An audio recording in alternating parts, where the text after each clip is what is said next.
আমরা এখন মালদার খুবই ফেমাস একটা মায়াবন বলে রিসর্ট নতুন তৈরি হয়েছে, সেখানে ঢুকেছি। সেখানে ঢোকার পর জাস্ট এখানে পরিবেশ খুবই সুন্দর। এখানে রিসর্ট আছে, রুম আছে, সমস্ত সব কিছু ফ্যাসিলিটিস আছে। আমরা জাস্ট এখানে একটু লাঞ্চ করতে এসেছি। ওখানে আমাদের এই যে রেস্টুরেন্ট, এখানে লাঞ্চ করে আমরা বেরিয়ে যাব।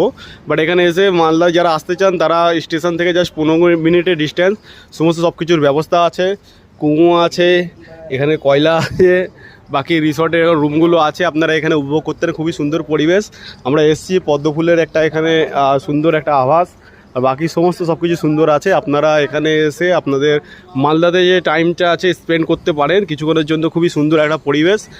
আর আপনারা জাস্ট সামনে তুলে ধরা এই কারণে যে আপনারা যারা মালদায় আসতে চান তাহলে এখানে রিসর্টে থাকতে পারেন। এখানে মায়াবনে আপনাদের একটা সুন্দর প্রাকৃতিক সৌন্দর্য উপভোগ করতে পারেন এবং খুবই সুন্দর আপনাদের লাগবে। আর খুবই রিজনেবল, খুব কমের মধ্যে, লো কস্টের মধ্যে আপনারা এখানে স্পেন্ড করতে পারেন।